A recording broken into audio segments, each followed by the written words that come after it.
Bienvenue à toutes et à tous, je suis Marius, j'espère que vous allez bien. Annoncé lors de la D23, le préquel de l'adaptation live du Roi Lion sorti en 2019 sera réalisé par Barry Jenkins et racontera l'histoire de Mufasa et de comment il est passé d'un statut modeste au dirigeant de toute la Terre des Lions.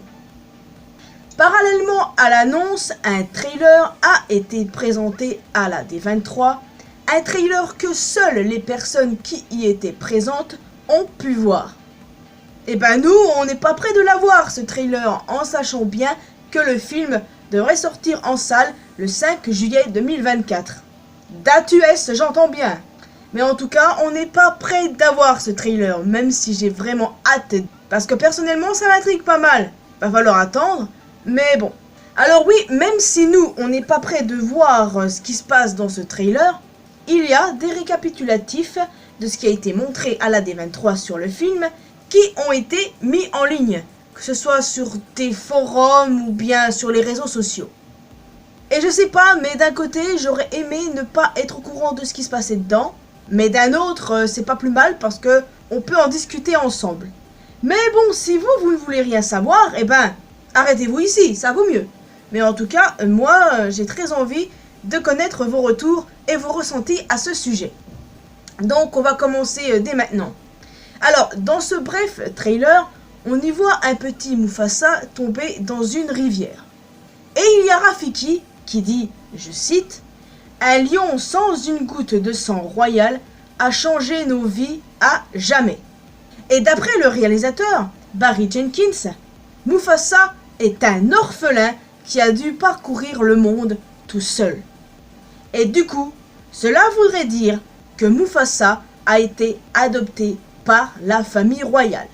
Parce que oui, il ne faut pas oublier que dans le film, le remake de 2019, Mufasa mentionne son père. Donc, il a été adopté par le souverain de la Terre des Lions. Et est-ce que cela voudrait dire que Scar n'est pas son frère biologique ? Est-ce que cela voudrait même dire que Scar était le véritable héritier ? Peut-être bien, les amis. Après, peut-être que Scar a été lui aussi adopté. Peut-être que le roi ne pouvait pas avoir de petit et que du coup, il a adopté Mufasa et plus tard Scar. Ça aussi, c'est très possible. Mais en admettant que Scar était le vrai héritier, eh bien, ça voudrait dire que le roi a choisi un lionceau qui n'était pas le sien, à l'instar de son vrai petit. Ce qui rappelle pas mal Kovu et Nuka pour le coup. Mais bon, là je m'égare. Vous voyez les amis, il y a encore pas mal de zones d'ombre. On n'en sait pas plus, on n'en sait pas davantage. Mais apparemment d'ailleurs, Scar ferait aussi une apparition dans ce trailer. Bon, ça c'est pas trop sûr, mais apparemment c'est ce que j'ai vu. Scar fait son apparition, donc ça c'est une bonne chose. Et en même temps, c'est logique, hein. Vu que le film traite du passé de Mufasa, c'est logique d'y voir Scar. Faire de Mufasa un orphelin adopté par la famille royale est original, je dois l'avouer. Et sans étonnement, ça ne plaît pas à beaucoup de monde. On a d'un côté les gens qui gueulent pour La Petite Sirène, le remake live, où Ariel est noir. Et là, on a d'autres personnes qui gueulent parce que le background de Mufasa change et que c'est un orphelin.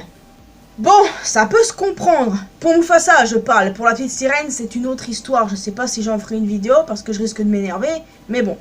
Donc oui, ça peut se comprendre que les gens n'aiment pas du tout ce changement si soudain concernant le personnage de Mufasa.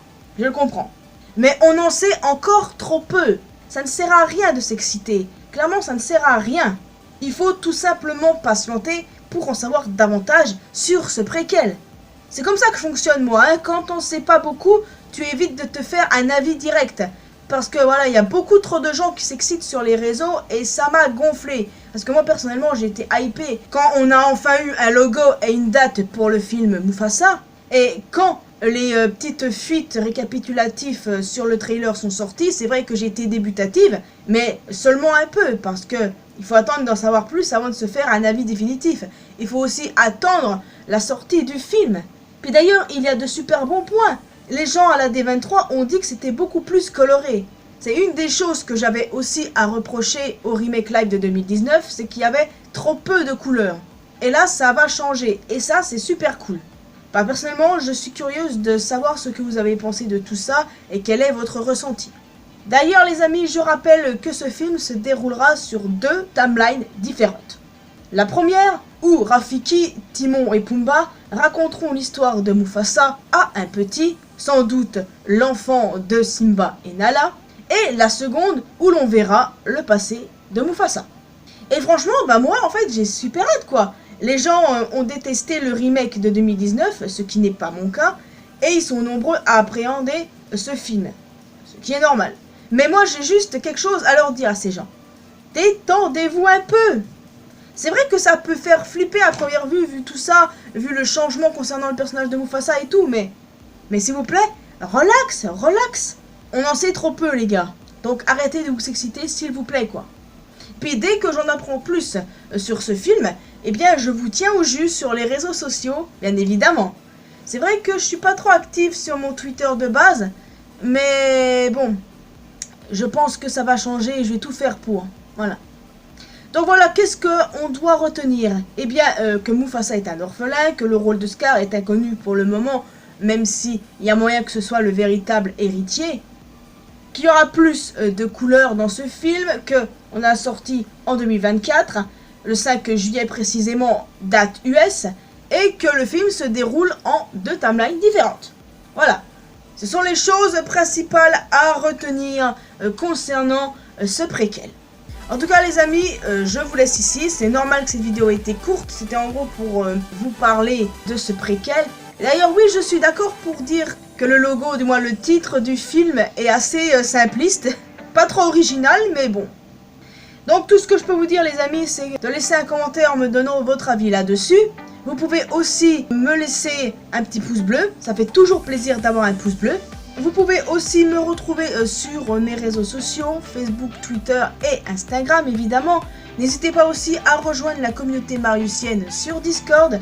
Et le plus important, abonnez-vous à cette chaîne ainsi qu'à ma chaîne secondaire pour qu'on puisse se retrouver dans une prochaine vidéo. Portez-vous bien les amis, ciao.